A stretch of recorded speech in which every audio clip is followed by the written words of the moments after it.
You can never give it up. You were born to dance. Give it up! You suck! Maybe you can hum the theme song. Won't hold it against you if you get parts wrong. While the memory's not too strong, there's a piece of you from a time long gone. So while these fuzzy warm feelings remain, question we ask is still the same. Is it a treasure or just plain lame? Is this still good? Hello and welcome back to Is This Still Good? We are starting season 3 and I am pumping my arms in the air. Gavin is looking very annoyed at my arm pumping. How's it going, Gavin? Good. Glad to be back on this visual medium where our entire audience can see you pumping your arms up and down.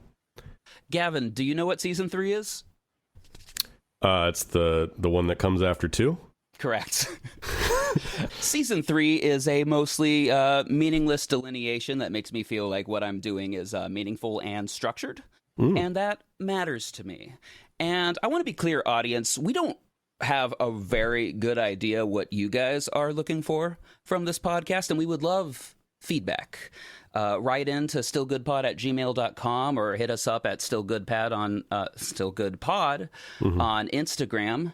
And Still Good let us Pad know. sounds like a very different type of product that We're working on merch. Yeah, we'll have a store eventually. We might branch into. Probably will be more profitable than this podcast, but hey. Yeah, I was also thinking about like Still Good Pez. We could brand some Pez things with our faces. Still Good Podiatry. Yep. That involves office space. That involves a lot more seed than we already have in this. Anyway, I was thinking mobile, but continue. Please let us know which of these episodes are really working for you, what you'd like to see, what you hate. Apparently, someone was very upset that on our Twister episode we called the little barometer on top of a house, the little spinning rooster chimes. Sometimes things are just worth moving on, but if it's important to you, we don't know unless you tell us. I would say it's always worth dropping us hate mail, so please. Now, I will say that I know which episodes I like doing the most, and that is being exposed to something I wasn't really aware of or was aware of, but is truly a gem for the other person or the guest, and I get to listen to... I get to really dig into what's special for someone that I never would have imagined. We've done a lot of episodes like that of like movies I was barely familiar with that are super important to Gavin. A lot of it in animation. I would have never thought about watching Brave Little Toaster or Little Nemo in Slumberland. No, I mean, I agree with you 100%, but you son of a bitch saying that before this episode. So what I like even more than that is forcing someone else to watch dumb shit that I love. Now, Gavin, let's cue this up. I gave you a blank Blu-ray a week or two ago and said, that's hold on not to this. quite true. You gave me a copy of Mud, a film that I've been looking forward to and plan on watching, and said, don't open it and take it out because the movie that we're actually covering is under the Mud disc. Okay, I would say an unknown Blu-ray. A movie that's very important to me. And I had a very vivid image in my head of you opening the Blu-ray and going, God damn it, Sage. And maybe like falling to your knees and doing a Wrath of Khan, yell at the sky. Mm-hmm, yep. Your full name, Sage Bilderback, to the sky, yes. Whoa. What was that movie? So I opened it to find Mud, remove the Mud disc, and underneath, sure enough, you'd been threatening me for a while with this film, but I was doomed to discover Step Up 3. Yep. Past the streets, into the third dimension. Well, they went to the streets, and were you aware that the third dimension is dance? I get to use that joke at least once a year when I make someone watch Step Up 3. And who better to make watch Step Up 3 than the first person I ever made watch Step Up 3? Big Booty Judy himself, Garrett Judy. Heyo, what's good? It's true. The man with no bones. We did, in fact, see Step Up 3D in theaters. I do recall, among true believers. I took you to a theater for this? Yeah, we had, the 3D glasses and So you went all the way to the third dimension, which is dance. Yeah. Which is I dance. That's fascinating. I remembered seeing this with Adam in theaters, but I could have very easily have seen this multiple times. Unsurprised if you were like, oh shit, here's my chance. We're going to see the dance movie, Garrett. And then, yeah, maybe you saw it 2 times, maybe you saw it 3D times. I would not be surprised. This feels like a very August release. I would not be surprised if I saw this at home in Alaska. And then when we came down to start college, I immediately took you to it because, I mean, I could only make you watch, Crank and Scott Pilgrim so many times. Or Freaknik the Musical. Freaknik is back! I am, the bit is that I'm pretending Garrett doesn't love all these things. Including Step Up 3, we'll find out. So do you have a connection to this property outside of me? Being forced to watch it? No, I mean, the question for you, Gavin, let's just jump to that, is how have you not seen this movie? Okay. Do you hate me? Because this is a movie I Blink love. I've never yes. tried to make you watch it, and you've been resistant to it, but you've never been like, well, this is important to my best friends. Maybe I should try to create a bonding experience and watch this movie with them. I think that this was inevitable, and I think I knew that deep in my soul, and I didn't need to rush anything like that. Yeah, I think I knew this was coming. This was given to me unmarked, as you said. There wasn't an ounce of surprise when I opened the disc and saw it, though. I wasn't expecting it, but was there was an eye roll. There was a oh yeah, of course. How could I even think it would be anything else? But you must have had other guesses about what I was going to make you watch, or were you truly had blinders on and just accepted the experiment? Honestly, this was kind of a nice way to watch a movie because I didn't have to think about it at all. I was just like, I have a movie to watch. When will the timing work for me to watch it? Literally went in blind. Came out blind too. You missed a lot of dancing then. And yeah.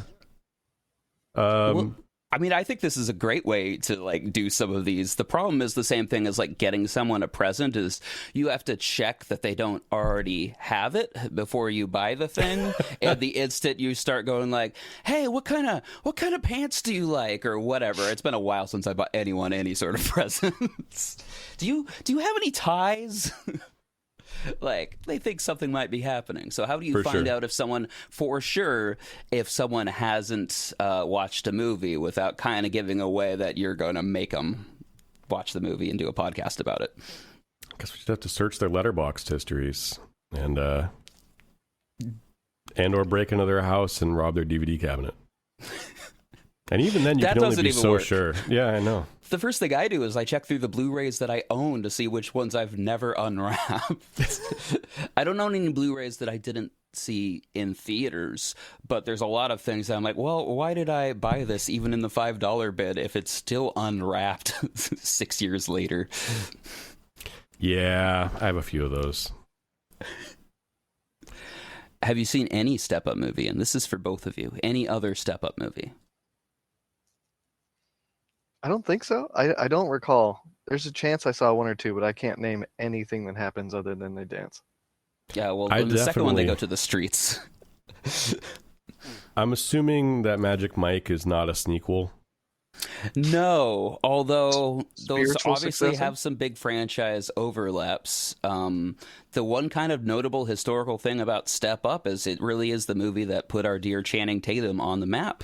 And he even married his co-star in that movie for, a while. By Hollywood standards, I suppose. But then he bounced from it and they just kept making movies. Was he in the second one, or he is in the second one, kind of briefly in a G.I. Joe retaliation way? But they don't. Oh God, that'd be cool if they killed him off. Just a tragic dance accident that everyone has to work extra hard to honor Channing Tatum's memory. I'm saying, as much as these movies feel like soap operas, they could really be soap operas. There's twins in Step Up 3, but there could be evil twins. There's there is definitely a what do you call them? The Jets and the Sharks vibe to this, where if someone pulled a knife, I would not look past it. Yeah, I mean, we will definitely talk about how the dance movie and a lot of martial arts movies are the same movie. I like that you referred to West Side Story as a martial arts movie, but continue. I referred to it as a dance movie. Okay. No, there's a lot of things. This was my take on Step Up 3 and why I wanted to present it on a podcast. Is my pitch is that it's kind of a perfect story. And no, I mean, like, yes, it's silly. You're right to laugh. You could laugh as long as you want. But I pulled off of my shelf of film school books. I don't know if Garrett recognizes this book at all. I probably have a copy of that as well hanging around. This is John Truby Presents The Anatomy of Story, 22 Steps to Becoming a Master Storyteller. And the reason Step Up 3 works so well from a plotting perspective is it is ripped 100% from this book. Okay. So no matter how ridiculous anything is, everything's kind of happening at the time that feels right. It's really silly to say that this stupid movie is kind of perfectly paced, but I'm gonna make that argument. I like the idea that of all of our episodes and all of us having, well, the amount of people who've gone to film school and have come on this podcast and talked about craft, that we are now stating that Step Up 3 is the one to listen for, like, how to craft a proper screenplay and plot a story.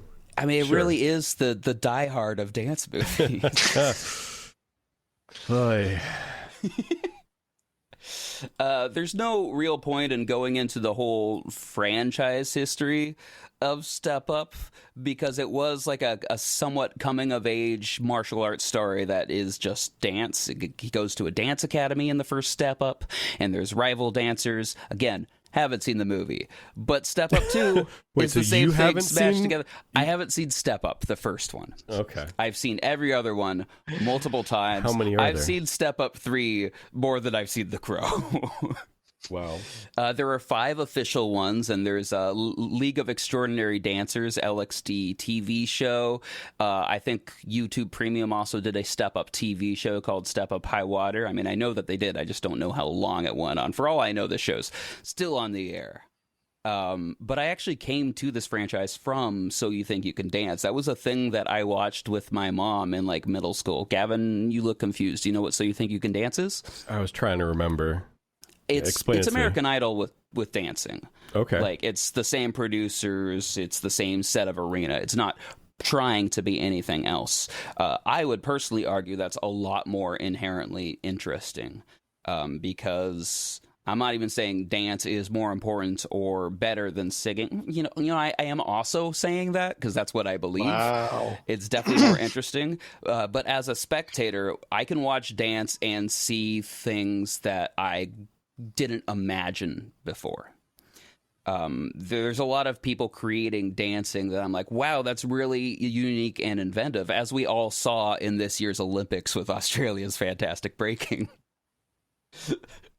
Ray Gunn. Shout out. I don't think I've ever heard anyone sing in a way that I would describe as new and innovative. I don't know. Have you seen dubstep karaoke? You know what? I'm willing to be corrected. I'm willing to be wrong. And there are very unique things. I don't know if I've ever seen, like, Mongolian throat singing, or even the rap variation of that done on American Idol or something. It's always felt a lot more formal. But my mom got really invested in this from, like, a reality perspective, like following these people along, these dancers that have just so much personality, and it is fun watching them learn choreography and interact with each other. And a lot of these people, I'm talking about So You Think You Can Dance so much because these are essentially, they made those into movies. Almost every dancer is pulled from So You Think You Can Dance, especially some of the big ones like Twitch. So at a certain point, it stopped becoming a Channing Tatum vehicle and was more like So You Think You Could Dance movie. Mm-hmm. And there's almost no continuity between these movies, except at the end of every Step Up movie, a bunch of people show up unannounced that are from the previous movie. That seemed Which- evident, yeah. not knowing. Yeah. I wasn't even sure if the main. It's hard to say which characters were the main characters, but the freshman college students, I couldn't tell if they were back or not. They are side characters from the second movie. Okay. Also, the lead female, since I know you're going to watch all of these movies, the lead from Step Up 2 is the lead from Step Up 5, and she starts a relationship with the lead from Step Up 4. Is that Step Up Revolution? Step Up Revolution, yes. Can that you, is the can you activist name all the one. titles for me? Of course I can. It's Step Up to the Streets, Step Up 3D, the third dimension is dance, Step Up Revolution, and Step Up, oh no, All or Nothing? Oh no. Step Up, oh no. At a certain point, I'm going to get it confused with Bring It On sequels. Step Up. Wait, is the third Ultimatum, dimension is All or dance Nothing. actually part of the? Is that an actual subtitle? No, it's just implied. Okay. Heavily implied. Oh, Step Up All In. And that one is very lazy. It's literally about them entering the equivalent of So You Think You Can Dance. And hold on, what's this? Something said Step Up 6. Oh, that's a fan-made thing. Well, that's disappointing. I was Dreams real crushed. excited. I mean, how If long there has it been since the last one? Step Up 5 was like 2014. So they Okay, moved so it's into been a while. television. Yeah. LXD is what it sounds like. Those dancers do have superpowers, and it's got like an old black man narrating from the future the events that had happened. So, like, I wonder if society gets destroyed in that series. The other thing I want to ask before we start going into what Step Up 3 is and why we all agree that it's wonderful is, Gavin, Garrett, if you know as well, but this is definitely a loaded film history question. Do you know who John M. Chu is? Yeah, I think so. Well, if I told you that the director of this movie, who also did Step Up to the Streets, was actually like a very influential and important director in Hollywood now. Gasp. Having seen the movie and recognized his name, I also watched this with Minju, who was like, "Wow, why are these You people?" watched the Mystery Sage disc with your girlfriend? I mean, I watched the second half of it. She came over and was like, "Why are these people from Crazy Rich Asians in this? I bet Why are a they lot of them slumming show it up. like that?" And I'm just like, well, because it's the same director. I bet a lot of them are also in Gem and the Holograms. I bet some of them show up in Wicked. I don't remember if any of them are in G.I. Joe Retaliation, and I don't remember any other movie he's done. Wait, he did G.I. Joe Retaliation? Yes. That makes sense. Sure. It really does, right? Like, certainly you could take a choreographer and put them in charge of a martial arts franchise. Yeah. Yeah. I'm a little... I didn't hear much about Gem and the Holograms when that came out, but that was one I was kind of hoping would be good. It was made for nobody. No one was sure why it was happening. It seemed like it got marketed in the wrong direction. I don't think I know a single person that have seen it, unless Garrett. Mm-mm. No. We bring That's a him on no. for his comedic timing. Unless Garrett. Am I getting paid for this? Still no. No. Also, no. Then still no. You get to save your house of wayward dancers if this podcast does well enough. Yeah, so House of Booty Pirates. John M. Chu, we all got to start somewhere, but also maybe he peaked with this movie, is what you're saying? I'm not going to make that claim. Crazy Rich Asians is very important to a lot of people, but it's really the step up of movies, by which I mean I haven't seen it. Yeah, fair. Garrett?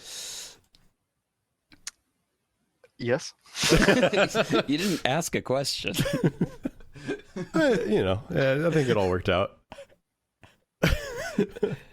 Now, Garrett, I believe the last episode we had you on was actually a musical episode, by which I mean we went through a romantic song that I wrote for you and performed at a talent show and dissected it. I was also on for the Nickelback. I think that was before. Okay, but I I'm believe you. counting the one that was music. But Oh, nickel Wow. burn. No, I I think- had almost blocked it out of my mind, but yeah, you're right. I think we decided How You Remind Me is still good. Go check the episode. Absolutely Fans. not. Check the show notes. Yep. We've come so far. The quality that we purport on this podcast now is very high level, high bar, and I'm afraid to go back 50 episodes and see how we recorded Nickelback. Are you gonna push back on that? No, I'm just saying I will know we've made it when because we're not going to do this ourselves.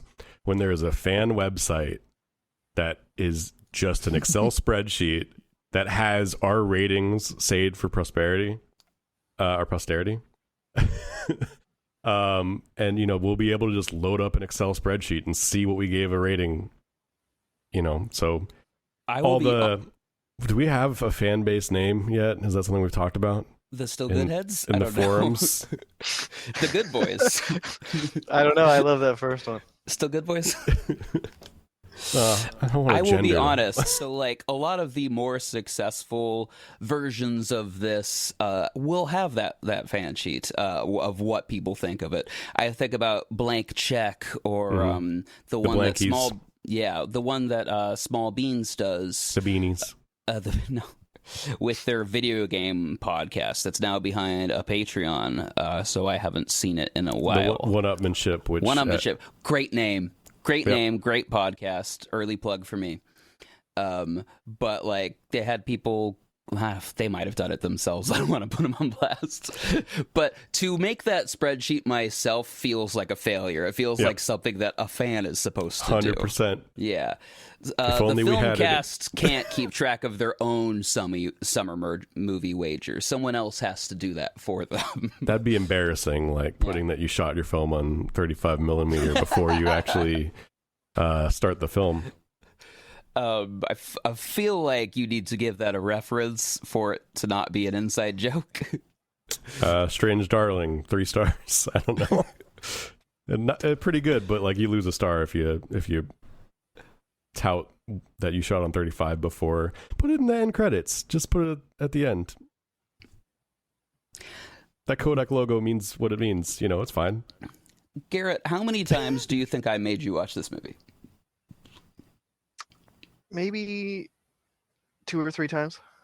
Oh, that's not bad. Yeah. If anything, that's a disappointment. For you, maybe. What do you think is the movie I made you watch the most? And keep in mind, we share a dorm room, so me saying makes him watch often just means I've decided to watch it, and he can either study, watch the movie, or leave. True. Did you play Sucker Punch a lot? No. Okay. Sucker Punch is a movie that I stand up for just because Gavin hates it, but it's not a good movie. I think we did go see that at whatever revival theater in Spokane. I think so, yeah. Where our friends wanted to sit in the back row, and it felt like watching a movie on my phone. Yeah, probably Scott Pilgrim. But that's also one you'd pick. Yeah, true. It's one of my go-tos. Yeah, it's really the step up 3 of superhero movies. Took the words right out of my mouth. Last thing I want to say is Step Up to the Streets is is what I put instead of Electric Boogaloo for sequels, because I think it's a better title for sequels. I think anything with 2, everyone goes, oh, Electric Boogaloo, ha ha, I'm so clever and funny. Wrong. You're actually an asshole, and you should be calling it Taken to the Streets, Die Hard to the Streets. Everything's better in the streets. I was inclined to agree with you until you started using actual references. And Taken to the Streets is good. Taken Die Hard 2 already has a great Taken 2 is an Electric Boogaloo. Yeah. I would say. But there's arguments for My Big Fat Greek Wedding to the Streets. John Wick to the Streets. My Big Fat... Garrett, throughout the rest of the podcast, feel free to pepper in clever sequels that would have been better with the streets. Too Fast, Too Furious. Too Fast to the Streets Furious? To the Streets Fast, Too Furious? I'll say if it works better if you don't already start from a clever place. Mm-hmm. Yes. But before we run that joke into the ground, Gavin, would you be interested at all in telling us what happened in Step Up 3, your favorite movie? Oh, God, Lord, I can try. All right. So, Step Ups 3, we've got 2 freshman students on their way to NYU. One, a skinny young boy with long curly hair who has promised his parents he's done with dance. And then from here on out, he's only going to be an electrical engineer. But literally 5 seconds after he convinces them to drive home, he joins a breaking competition in the middle of, how have I forgotten the name of the park in New York? I mean, they're at NYU. Unless you were trying to talk about Central Park. Central Park, that one. No, the one that's central in New York. Are they not in? I don't know. They're at the NYU campus. This movie takes place at NYU, and yet someone wants to go to California to go to film school. Anyway, continue. Yeah. Dear God.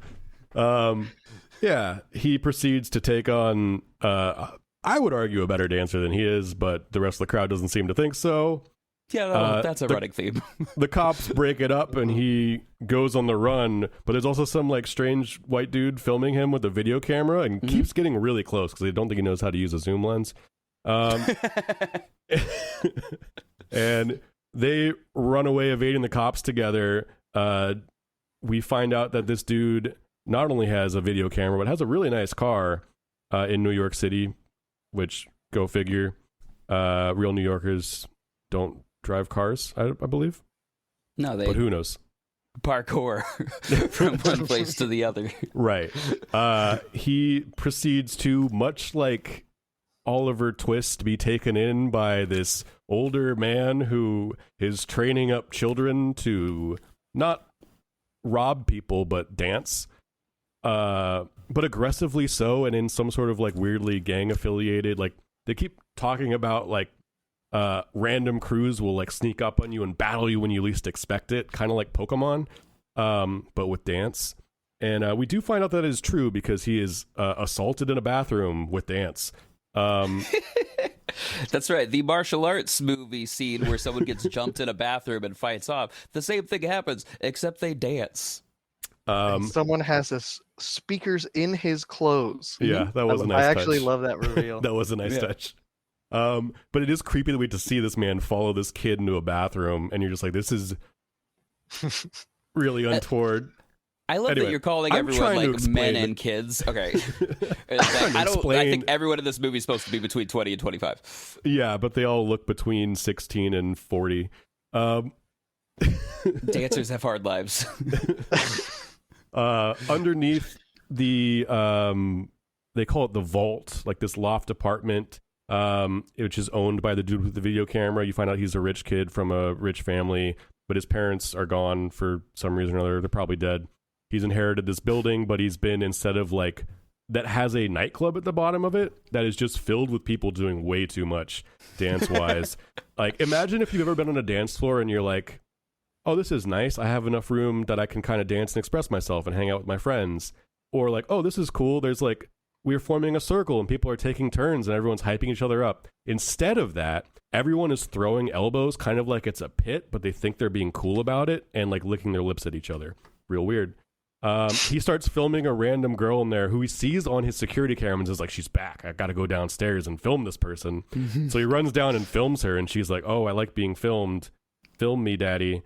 And then he takes, then a dance fight breaks out, which they take very seriously. And he like tries to rescue her by pulling her into a photo booth where he's like, hey, you seem new in town. Do you want to stay at my place? Nothing weird. And she's like, yeah, sure, that's not weird. I'll come stay at your place. So she does. The idea is that, like, none of these dancers, like, no one who loves dance has a home. They're all wayward. They're all homeless and full of, and good-hearted unless you are into gambling and throw a dance battle. Is the only thing that was that part of step. I don't know if that was part of a prior movie or not. But clearly the defining plot of this one. That to say, he takes these 2 new dancers, folds them into their crew. We find out that he is 6 months late on rent, which is wild, or not wild, or not rent, mortgage. He's 6 months late on the mortgage. The bank is getting to repossess the vault and the nightclub, presumably, which, man, he must be running that nightclub very badly to not be making enough money to, I don't know. It's full. Yeah. Maybe they're just not charging. Maybe it's all for the love of dance. And as long as you say that you were born with beatbox blood or whatever it is. Born from a boombox. B-fab. Put some respect on it. Born from the boombox. Boxer blood. Then you're allowed in. Yeah, so he's like, well, it's fine because, the World Jam is only 2 days late. World Jam! Only 2 days after my 6th mortgage is overdue, so it'll be fine. We're going to win anyway. We're the Pirates. We're a ragtag group of people from all around the world living in a New York loft, dancing our hearts out in this weird kind of Peter Pan and the Lost Boys-esque Never Grow Up New York. Little they know, his former best friend and former pirate dancer who's left and started the rival crew that the new kid was battling in the park, one of them, they're called the Samurais, and they keep sneaking up on people because they can't take a loss, so they always sneak up on people and dance at them when they least expect it. They proceed to have a few dance-off with random people. We find out that, surprise, hot people are into each other, so they start making out. Young freshman kid is kind of a tool and keeps, not hanging out with his best friend, even though he also doesn't want her to have new friends and is really possessive and weird about it. They get locked out of their place because the bank's going to take it back, and they say that's okay, we'll figure it out. And then over the next 5 minutes they all have new lives, that they show up to each other's new lives and be like, hey, I'm putting the team back together for half of a scene. Then they're all back together, they dance it off and win unanimously, I think. And then they buy back the house, presumably, as the post credits. I don't know. Oh, there's a cleanup montage at some point somewhere. Oh, because I don't know. That's a good question. Do they end up buying the vault back and solving that problem? Because the owner just fucks off to California with a female lead in a train station. Because he's also, making a documentary about taking a train filmmaking. to California. I Which mean, is actually a thing really I've never pleasant noticed way before. to do it, though. Yeah, I just can't actually imagine it's cheaper. It's not. Yeah, no, it's. But these anytime are I've rich looked at people. That's the end of it too. Is I forgot to mention that the girl that he brings in is the sister of the founder of the Samurais, and she's a plant. She's been working undercover to take down their dancing from the inside. She's filming the rehearsals and feeding it out to the Samurais. But she has a conscience and falls in love. She goes in too deep and goes native with the pirates, and she tries to get out. And there's you never a go weird... full pirate. Yeah, it's hard to explain because none of this really. I don't know.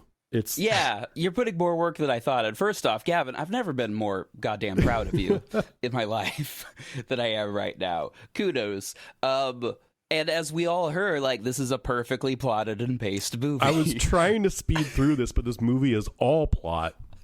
And it is actually surprisingly, I don't know if dense is the right word, but I mean, it is balancing 4 characters who all have different motivate. I know this feels like I'm giving the movie too much credit, but it is balancing a lot. I feel like I'm not even certain which ones are the main plots and which ones are the subplots, because I'm not certain who the main characters are. Yeah, we come in with the young kid. I wish I knew characters' names. The young furry-haired kid. Oh, Moose. Moose, yeah. First off, how do you forget anyone's name in this movie?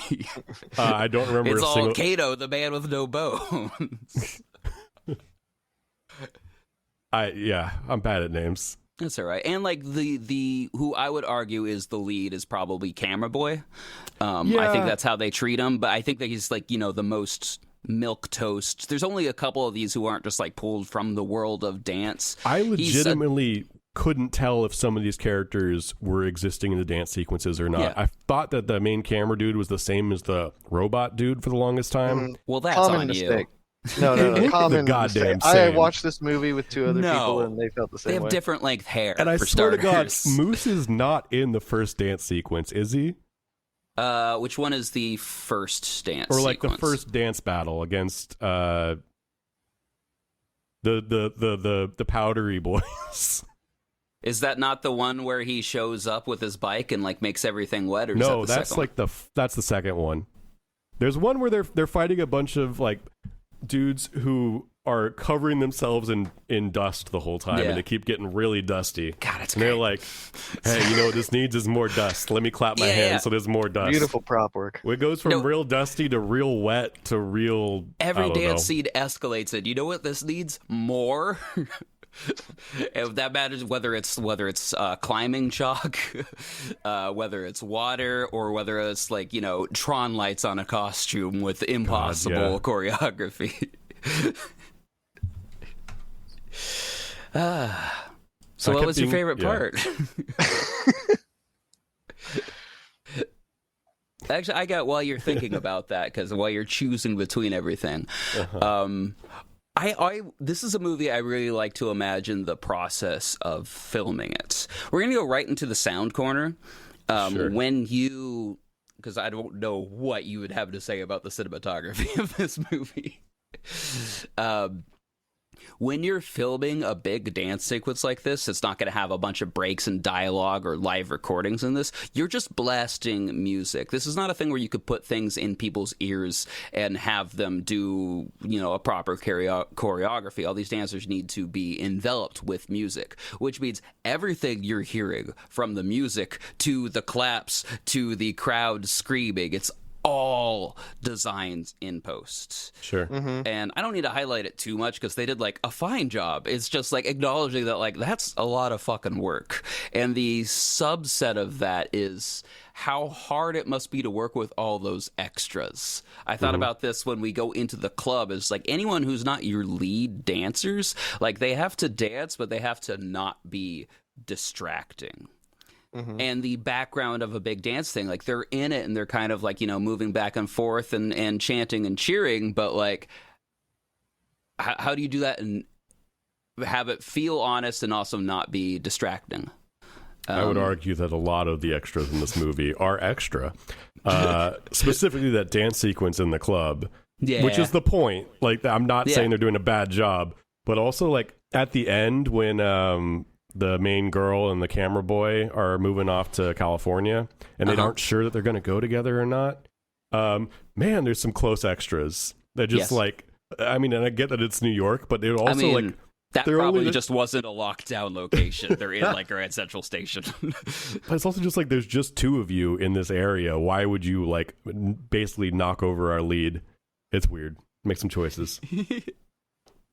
Yeah, they don't always nail the extra casting. There's also the what is it, like the throwback sequence where the two freshmen are dancing in the streets with the like, it's throwing back to Singing in the Rain and like that era of musicals. Yeah, I'd forgotten about this sequence completely. Those extras are fun. It might be my favorite sequence my favorite sequence is like when it goes full Robot Boy in the second dance battle. Sure. No, in the first dance battle. Yeah. Maybe that's why you don't remember Moose, is because that was Robot Boy's time. And then like it's a he whole gets thing his of own robot section pretty often. I think it's the fifth movie where he gets a whole love subplot, but he's still like a robot off camera. You see him later in this movie just like sweeping as a robot during the fifth montage sequence of everyone learning how to dance again. This is a good montage movie. The Singing in the Rain sequence is one of my favorites in the movie, and it's not because it's so expertly done, although, you know, it is a long take, and like those two are maybe the two best and most charismatic actors in the movie, because they are holding that down where it's like the girl has a very thankless task of just like giggling through most of it because she's kind of left her dance background behind and is like coming back into it and succumbing to Moose's charms, but the most important thing is that everyone else in the Singing in the Rain world couldn't give a fuck about these 2 kids just running around, demolishing things, just being total vagrants, kicking over trash cans. There's a little girl who tells him that he sucks and he should give up on his dreams. And like, man, I wish I'm more hoping musicals that's how did we that. open this episode, by the way. That was my favorite quote in the movie. I'm right there with you. I'm not going to do Born from a Boombox. I can't stand up for everything in this movie. I will say most of the things that feel like bugs kind of turn out to be features. I think the couple actors in this who are really bad, like Julian, the main bad guy, the leader of the opposite dance troupe, although he's got very House of good Samurai. slimy, House of Samurai. OC fuckboy energy. He's just like, he has terrible timing compared to everyone else. He's the person who seems like he's aware of a camera. He knows he's in a movie and he's presenting, whereas everyone else is a performer of some sort. And while their acting might not be great, most of them are pretty natural in front of a camera and feel like they belong in a story world. Like, I truly want to give everyone credit for that. Except for Julian, and except for Moose's dad at the beginning, who's just like, no, let's go. We got to beat traffic. Come on. You know, I hadn't thought about the OC in a long while, but yeah, this is a very OC. Yeah. And I guess is this around the same time the OC was still happening? I couldn't say for sure. I think this is a little bit after, but I also gave up on the OC when they started like killing off the cast that I came into the show for. Like, you could just have people to move to Portland. They don't all have to die in car crashes. They don't all have to get shot to an Imogen Heap song. I mean, at this point, I think this podcast is just for Adam Boyer. Yeah, no, I don't know if I would defend the acting in general the way that you just have, but I think it services the story. It does. I don't know how you maybe go from acting's this the to wrong Wicked, word to be for what honest, they're but doing. good for John Chu. I guess I haven't seen Crazy Rich Asians, and that's probably how you get between the two. Well, I don't know like how good any of these people would be in a non-dance movie, although the female lead, or hard to use the word leads, but Camera Boy's love interest is the lead in You're Next. It's the only other like real movie I've seen her in. Look familiar. And she's very good in that, and like also just has a delightful face where her eyes never really open all the way. It's like unique faces, unique features. That's what you miss from Milk Toys de-aged Ashton Kutcher. She's crazy good in You're Next. Like, wow, that I knew she was familiar, and I did not look up where I knew her from. No, it seems like between the athleticism and actually being able to act, you know, there's a lot of people who never got their due to be some sort of proper movie star. Yeah, I mean, like, why Jessica Alba and not her? Looking at any clip from this movie, though, I would not be able to defend her acting, but it's the script and it's the direction too. It's just like, and this is shot like TV for the most part, aside from the dance sequences. It is not making great use of New York as like a set piece. No, they're saving their crayons for their dancing and parkour and zero gravity slushy sequences. Oof. Oh man, think about how much of their budget went to CGIing slushy. I wish you could have seen this movie in 3D. Like, it's so charming to watch Moose pop a bubble at the screen, or just like so much of every dance battle, even in the movies that aren't made for 3D, are like people dancing directly to camera. Yeah. But they're really goddamn doing that in this. And some of it, they're just like, there's a sequence near the end where she just jumps at camera and does like a wild, show-stopping dive, and she is out of focus. Did you notice that? Not specifically, but yeah, because you were so enamored and chanting and just going up and dancing, and I'm sure Minji was too. Watching this, it was definitely, they were going for the 3D a lot, and it is charming to watch a movie in 2D go for 3D when that can lead to comedy. If like it's not the kind of movie that suffers because you see it being a try hard, that was fine. I've always thought when it comes to breakdancing, top rocking is also kind of hard to look at in general. So imagine top rocking. So you clearly didn't watch the Olympics.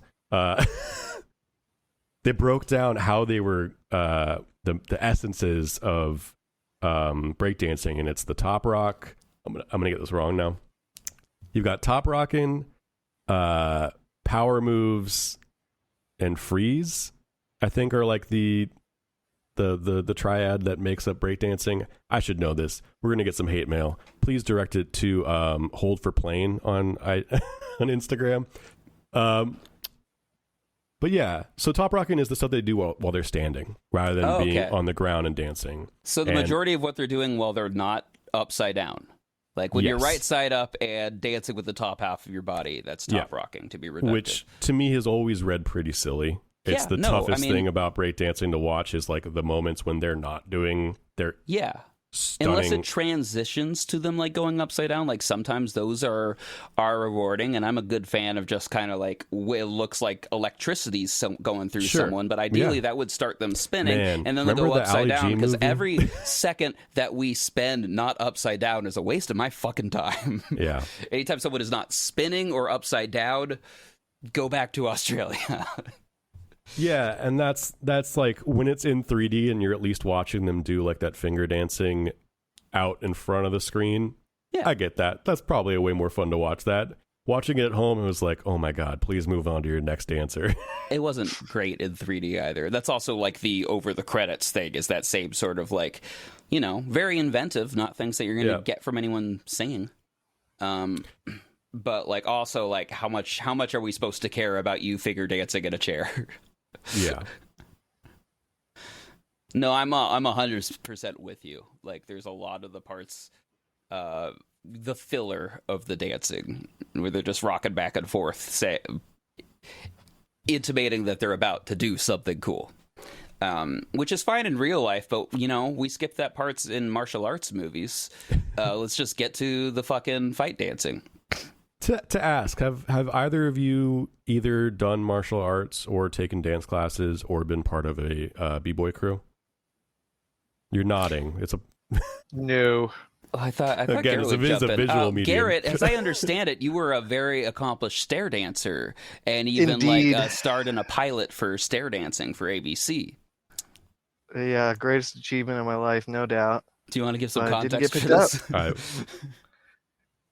Oh yes, Sage would basically, anytime he needed to film, you know, a short film for school, he would just, oh Garrett, I need you to star. You're gonna be the lead role in this thing I'm doing. We're gonna whatever. And I was like, it's fine. I'll put on 3 different neon T-shirts. I'll fucking dance up and down some stairs. Yeah. It's like, all right, cool. I'm not gonna hit you in the eye with a paper airplane. And then he hits me in the eye with a paper airplane. It's just every time, you know, it's the same cycle. I'll try to help him out, and then he just like, all right, don't fall down these stairs. So this specifically, this was a short called Stair Dancer, which is a friend of mine made a sitcom, like just a classic 22 minutes laugh track. That was his, not capstone project, but one of the final projects in film school. And there was all this, you know, dead air. There was 8 minutes, and he just asked other people to like make 30-second commercials or like a trailer for their film or something else. And I took this very seriously in the stupidest way. And I made a trailer for a competition show called Stair Dancers. And it's honestly kind of set up like the beginning of this film, like the documentary that Camera Boy is made. Where it is Garrett talking about how important this is to him, but acknowledging that it's somewhat destroyed his life, and you don't know what he's talking about until it cuts to a wide shot of him dancing up and down stairs, and then it has me whispering, "Stair dancers." And then you go, SS. So that was 30 seconds well spent. It's the Stairfty dance. Wow. So I smile whenever I see that opening born from a boombox thing, which, for how silly the content is, like, keep in mind that these are all kind of actual people, and they're telling their actual stories. Like, it is somewhat documentary in addition to just being the mockumentary within it, where dance has gotten a lot of people, just like rapping, out of tough situations. People move certainly to Los Angeles and New York to pursue dance and make art their life. And like, I do always find that inspiring. And even this silly little documentary like did get to me, especially when Twitch shows up Yeah, Minju knew who he was. Garrett's been raising his hand.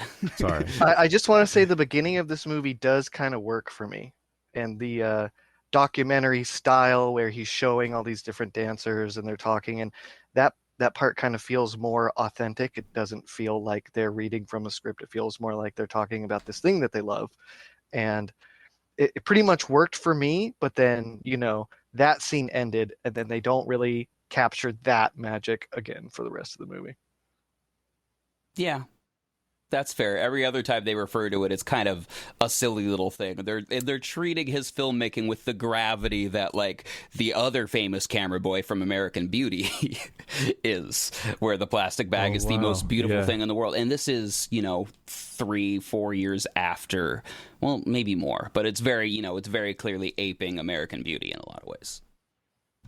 I don't think we can really ignore a little bit of Twitch talk. I hate to get that sad on 2 episodes in a row after The Crow we recorded last week. This isn't dropping next week. We'll hold on to this for a bit. But what did Minju tell you about Twitch? Just that he was famous. She said he was famous from Ellen and that he had committed suicide. Yeah. So Twitch, I don't really know much more than that. Twitch was one of the breakout stars of So You Think You Could Dance. Twitch is he's the other kind of engineer in this movie, just in case audience or anyone else doesn't know. And he's like, a super charismatic black dancer. And he's always wearing a silly little bucket hat, and I think he's the most charismatic person in this movie, and this is a movie with Moose in it. Here's the thing, Twitch doesn't get... Moose is so charismatic. I just want to hang so out. Much. I hate him so much. Oh my god, he is the fucking worst. He is just the gloat in front of the worst. No, he's my so god. good. I wish Timothée Chalamet had an ounce of Moose's charisma. Oh, highly disagree. Oh my anyway. god. I did not want him to wind up with the girl. I was just like, wow, yeah, girl, I know don't think your he worth. This guy's deserved it. trash. Yeah. What are you doing? He was a character, but Adam Savani himself, I don't know, he's a gem. Anyway, good. We got to be happy for a moment because now we're going back to talking about Twitch. Twitch was constantly promised that he would be the lead in these movies, and they kept on going with, handsome white boys, or I think the lead in 4 and 5 is actually Latin, but he's very, It's very clearly cast as like whites reading. Like it is like they didn't go that route, and constantly saying like, no, Twitch can be the lead, and he got like promises over and over, and like is ended up in supporting roles. But Twitch made a career out of just like dancing with his family. His last real career move was Instagram influencer, and he would just have happy TikTok dances with his wife and kids. When I hear that a rock star kills themselves, I'm not as surprised as in other things. I think a lot of people go into that because they are dealing with a lot of pain, and I think also that lifestyle exacerbates a lot of those problems. But when it's someone who's just been like dancing and is famous for being people who are famous for just being happy and being inspirational speakers, like that truly caught me off guard. That like really hurt my mom. Like I'm even affected by this more than the majority of those type of celebrity deaths, either by their own hand or from drug overdoses taken. A lot of people that I have loving parasocial relationships with. So yeah, no, that was when that happened a couple years back. That was a real kind of existential stab, because it's just like, Jesus, if someone that happy doesn't want to deal with it, like, we're all living in COVID. Yeah. Doing better now though. I mean, and that's a really tough thing. Speaking about what you're talking about too, it's like with singing and writing, I'd argue that's not healthier or anything like that, but there is a little bit more you're able to convey than necessarily you can with dance, or at least be understood by a broader audience. And to be continuously not put on a stage where you can use your words and act, which it sounds like he wanted to do, and be relegated to dance and be happy, that doesn't sound like it's necessarily a great outlet for letting out certain things you might be feeling. So not to at all arm backseat psychiatrist in any way, shape, or form, but Yeah. yeah, I don't know how much you can know from someone's TikTok dances. That's got to be really hard. Yeah. Garrett, what are your thoughts about suicides? Well, I love Persona 3. Jesus Christ. There's a lot of heavy stuff in that game. Can I pivot just a little bit? I want to talk about the sound. Please. Because we brought up the sound in the OST earlier, and the sound, I don't think I noticed it in my previous watches, but it kind of took me out this time. I noticed it more, especially when people are, their hand ninja-ing or whatever. It was like... They're like cool voguing, kind of. Mm-hmm, mm-hmm. Yeah, it and the felt Foley a will lot... actually do what you're just doing with... Yeah, it felt a lot more apparent. It kind of took me out of it this time. And I did watch this movie with my niece, who's 12, about to turn 13, and my wife. And at least for my niece, she also did not like the sound effects. I always read it as it was in the actual song that they're playing, because they've like timed everything with their dance rather than it being non-diegetic for us. But I also just like, I will accept the other thing. I've just never thought about that. And then for the music, there weren't a ton that stuck out to me. Andre 3000 is always great to have, but I think the Alicia Keys Jay-Z New York song was like the best. Maybe it's cheesy, but like it fit. It was, it felt like it fit in the moment. It felt like it was a good display of the music. It was probably the best track for me. The movie does achieve, like, it wants that level of cheese, so it works perfectly. I also thought you were more of a take your shirt off fan. Take your shirt off. Yeah, maybe. They got some chromio in there, using fancy footwork to the most literal. I mean, not that song was at all trying to be metaphorical, but get to watch them practice their fancy footwork to fancy footwork. So in front of the speaker wall. Yeah. It's so hard to sympathize with these people who are like presumably homeless, but also like living in a giant TMNT they're warehouse. all Reed is so fucking wealthy and like children of privilege. But you also, like, the first time you meet that Luke, you see him waking up. He's been sleeping on, what is that? His ottoman? The man sleeps on an ottoman without a shirt on. Like a cat, just like rolled backwards, like arms outstretched. It's a kooky man. Sure. But he's also got a tent. He's like, hey, you need a place to stay? Yeah, I got a tent in my living room with a dozen other people. Yeah. Did he? Well, he privacy. set up the tent for her, right? Who knows, man? You gonna look me in the eye and tell me that's what happens? Yeah, it was hard to tell if like any of them have bedrooms or privacy or not. So who knows? Oy. That was their fancy china for the guest. Well, let me ask you a simple question. Like the plot and all these inconsistencies, are they things that bother you? Yeah. Okay. Yeah. I not Because John Truby would like to disagree. They all fit the world of the film, but the world of the film was also kind of upsetting to me. So I don't know. Do you think it's this story world? Like, I have to buy in that it's already a thing where, like, you're not allowed to be a double major in engineering and oh dance, my God. which is, like, there's no way that's the first time that's happened. And why use, like, sure, you want to spend more time paying us tuition? Sure, graduate in 5 or 6 years. We don't care. As long as your check's clear. I just feel like everyone who's not focused on in this movie is from Footloose. Mm-hmm. Yeah, the town that can't dance. And we also, like... That girl, when she's got a thing for him, and obviously he is just a shitty friend.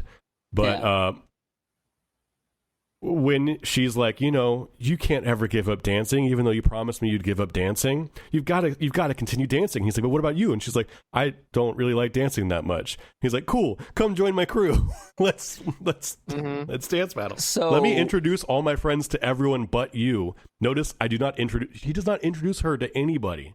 Oh, she's just yeah. there. It's fucking weird. I guess they don't know who she is. I mean, the Why would audience they? doesn't need an introduction, but like, yes, within the world, you're right. Shit, you found one flaw in this movie.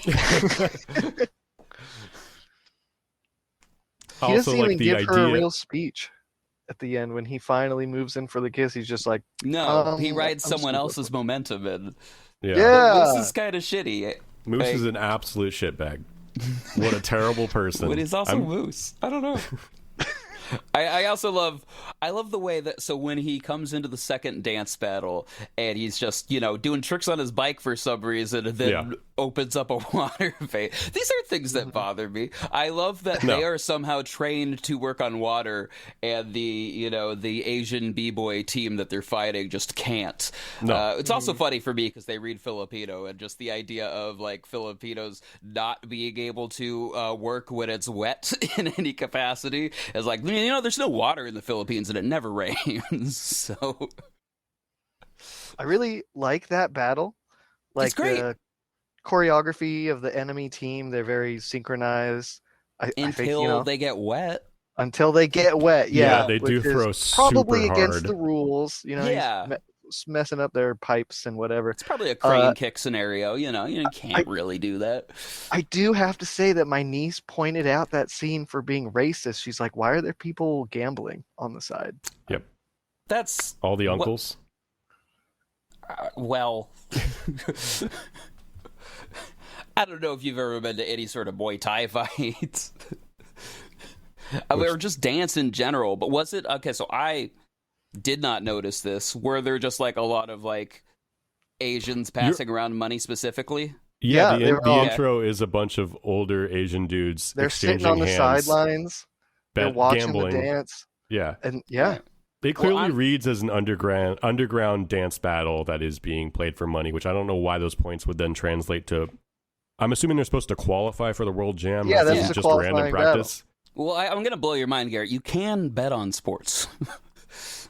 Can you in New York? You can. Wahoo! I'm not saying it's legal. I'm saying you can do it.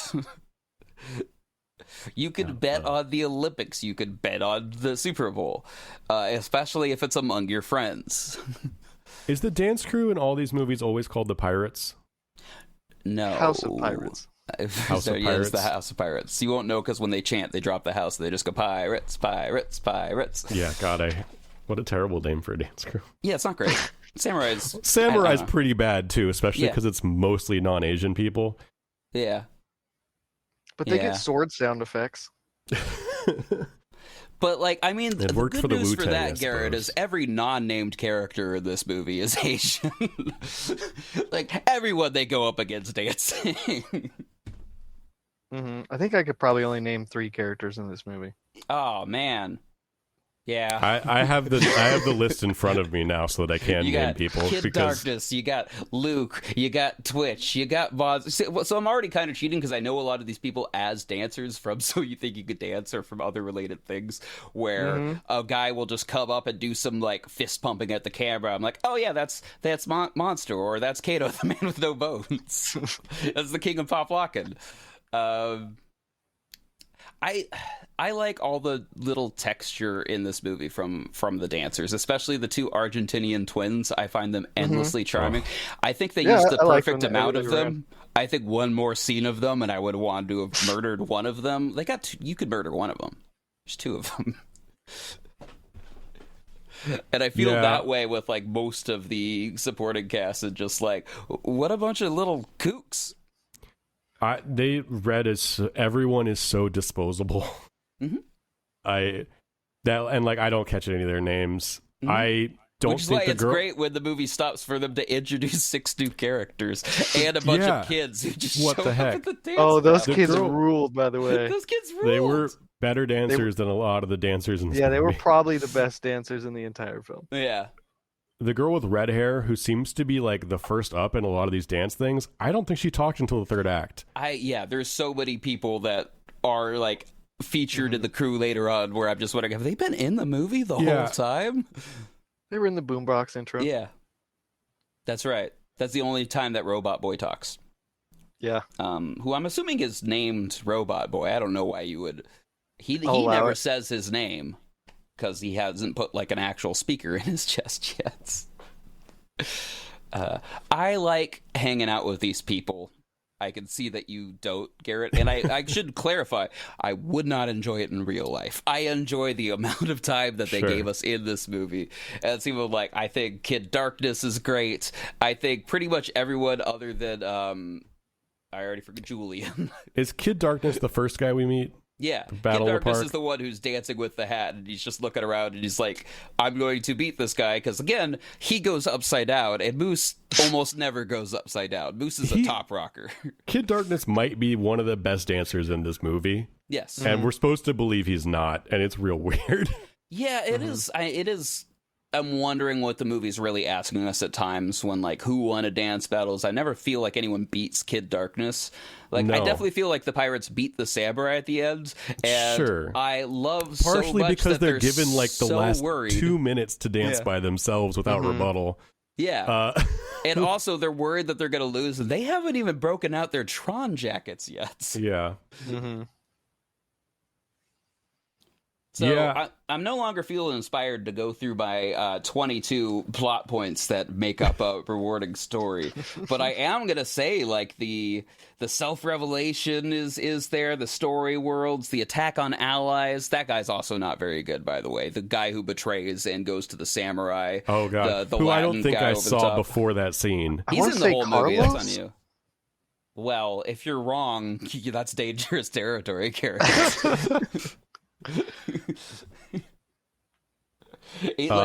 If his dance name is Flea Rock, all of these, the moral decision nuclearly of what really matters, and this is the same thing that guides a lot of action movies. Did actually anything pop into you as you're watching, a movie about two gangs of dancers going up against each other in escalating patterns? I mean, you mentioned West Side Story. It feels very West Side Story. Yeah. To me, it feels like dueling Shaolin schools or something. It's got that Romeo and Juliet energy, too, where it's like both horny and dumb. And it puts a matter of importance on dance that, like, even though they tie it to actual housing and, like, survival, it does not read as realistic or sympathetic for most of it at all.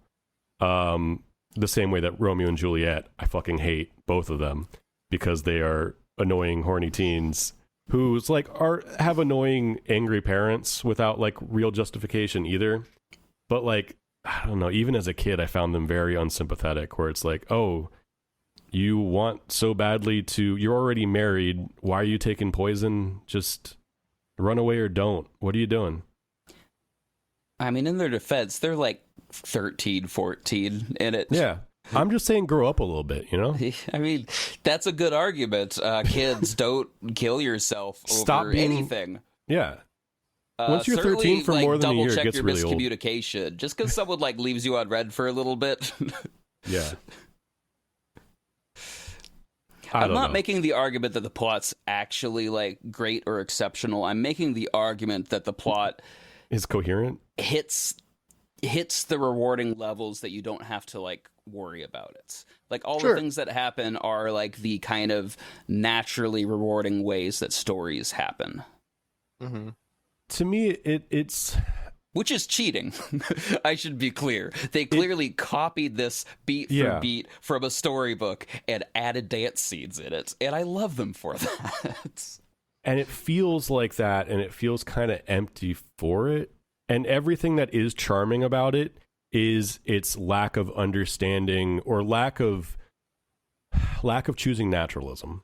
It's like what makes this movie work in the places that it does is how ridiculous and annoying the characters are because they are in a heightened musical without music or without lyrics, I guess. Like one of my favorite sequences, but it's fair to call this a musical, I think. One of my favorite sequences, which also like is another reason to hate Moose, is when he shows up at Luke's place of work, because now he's had to get a job to sustain whatever life he's living. It's not clear. He might have always had that job. It's also been like 30 seconds from like when we last saw him, so like we don't get any concept of how far he's moved on or how much time has passed. But which is why I think he's always had that job. Maybe it's so hard to read Luke. He reads as such a rich kid, but the fact that he'd have a job at all kind of boggles my mind a little bit. Granted, you know, I also I don't think he is a rich kid. I don't think the movie ever tells us that Julian is a rich kid. He inherited like this loft and this big building, which you know is not devoid of money. Like that's, but no, like, I never got the New York opinion at the that he had any other money, because like he still has a packed nightclub that's weirdly not successful. I mean, New York real estate. Who knows? Like.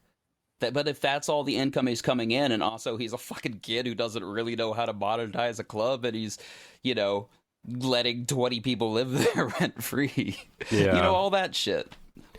Maybe he's just extremely bad with money. But I never read that he was a rich like kid. Julian. Because he clearly has a personal trainer.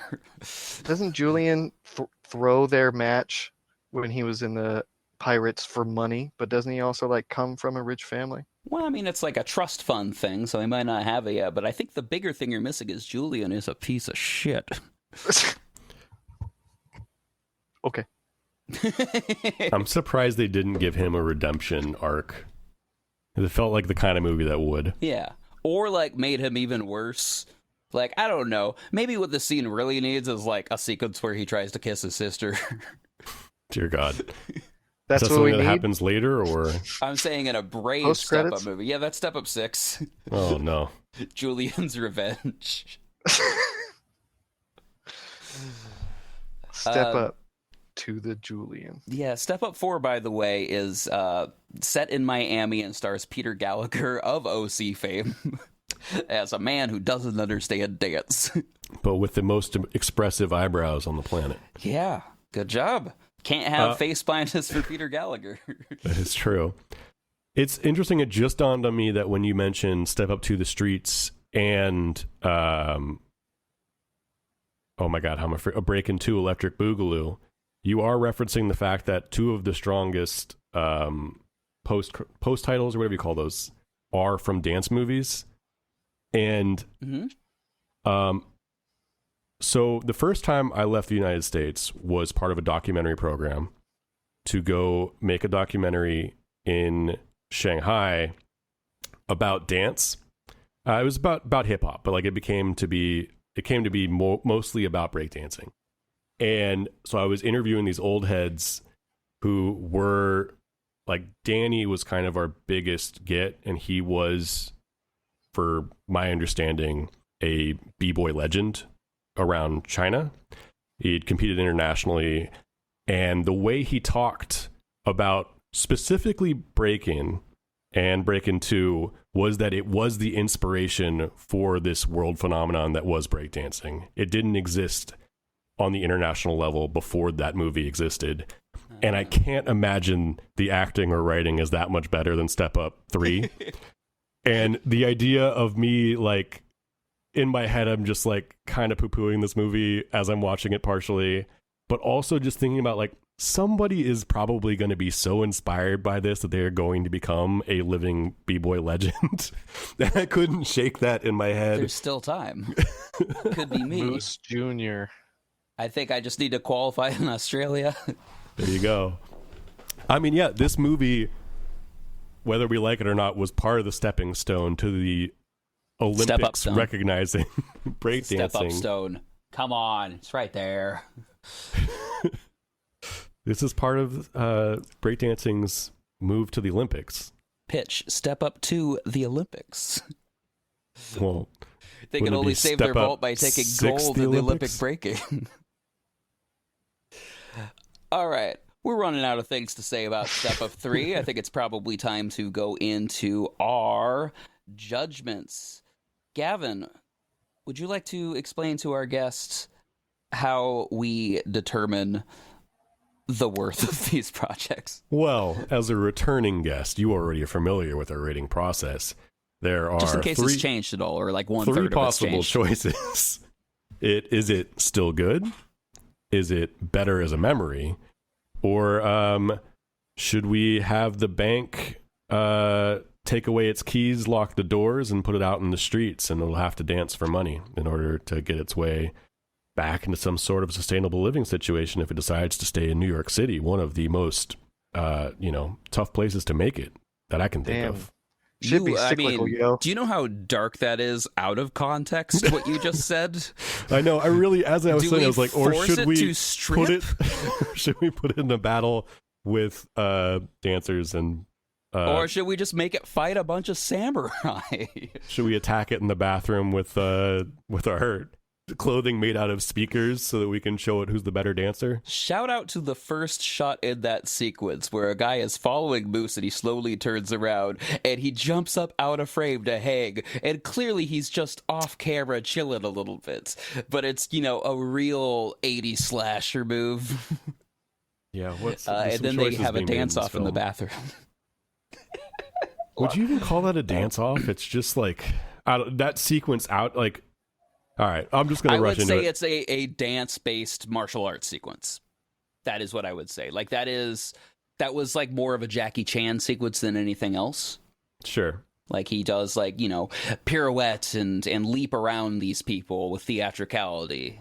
And then, they have a small dance off in the club because that's how life works in New York. Yeah. What if that was true? I don't know. Life's tough in New York, isn't it? I have loose plans to go to the Philippines this winter. We'll see what this year holds. But like one of the things I'm really hoping is I hope that there is as much breakdancing around in my head, or that I can like go to different events, even if it's not just like happening in the street everywhere. I know some of my expectations are out, but I'm sure just like karaoke, if I wanted to see breakdancing every night in Manila, I'm sure I could. I mean, Filipino Americans are very big into it. I don't know what Philippine nationals also, are. Theoretically, if I wanted to see break dancing every night in Los Angeles, I could probably make that happen. It would just take more work. I can definitely do karaoke every night here. I can definitely picture Sage just walking around the seats going, World Jam? World Jam? World Jam? World Jam? Excuse me. Where do I find the breaking? Right. Who would like to... you know what? I'll go first. This movie's a masterpiece. I wish I could give it more than 5 stars. I wish it was in additional dimensions. There were times where I paused this movie and there was like an hour left, and I thought, "Oh fuck yeah, I get another hour." And that happened again at 30 minutes. I'm like, "Oh fuck yeah," because it feels like it could be finished at any time. Yeah. I think all the bugs in this movie are features. I think the fact that it gives me pretty much everything that I want in a dance movie. I have seen a lot of dance movies, and this is by far my favorite. It doesn't screw anything up. That is my argument. It's a rewarding movie. 7 out of 5 stars. Moose plus pirates equals house. Ah, there it is. There it is. Yeah, Which one of you wants to disappoint me first? I'm going to go ahead and say that the only features in this movie are bugs. It's at its most charming when it's at its least believable. The fact that it has enough structure to string you along to the next bewildering choice that this movie is making keeps you grounded enough that it remains entertaining, but it's really hard to, I don't know, man. It's really hard to like make it through this movie in other senses. Like everyone is so deeply unlikable, and I get that they're all like not even ciphers, but just like they're only there to be dumb and dance. I'm not going to call this a good movie. It's definitely not a good movie. I don't know if it's better as a memory because I don't know what this movie is supposed to be.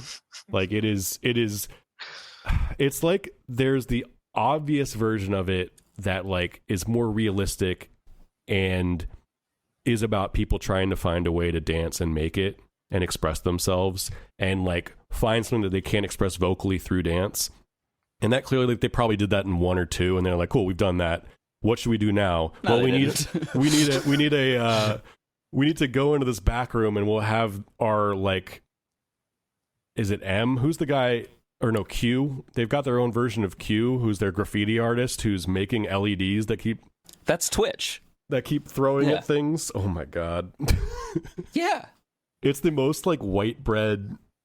So The it's- amount of like movies you show me that you just delight in how stupid they are, I can't believe that you're having a trouble like just hanging out with these delightful characters. No, and I'm saying that's what this movie does good despite itself. Like it manages to capture a lot of dumbness decently well. But I also hate everyone in this movie. No one is charming. Everyone is like kind of whiny and annoying and kind of, a lot of them are weirdly selfish aside from Luke, but he's so not ignorant, but like he's so out of pocket in terms of he has made all these people rely on him, but he is also avoiding like taking any responsibility for it. Like anytime someone's like, hey, like, thank you for letting us live with you, but like, it seems like you're going to lose your house. Should we worry about that?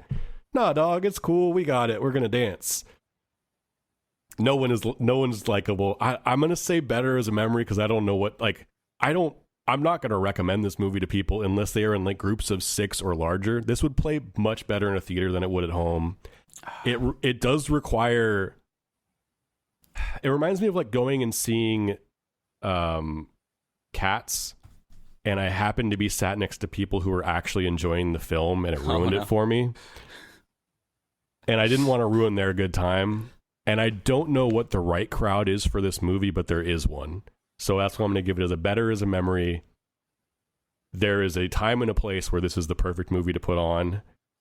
I think it's rarer than Sage might think. Garrett, Judy, beautiful, beautiful man, love of my life. Yeah, butter me up. How did you feel about Step Up 3 to the streets? Yeah, so Step Up 3 to the streets. On the Luke point, I want to bring up, there's a scene where he pretty much convinces Moose to ditch school for dance. Oh, God, yeah. No, not only that, he convinces him to ditch his friend, who is like, Moose has pressured his friend into abandoning her new friend to go to a party to wait for him. And then he's like, and then he's like, sure, I guess I'll come with you, Luke, to this random party. As long as you promise I'll be back in time. And he just never goes back.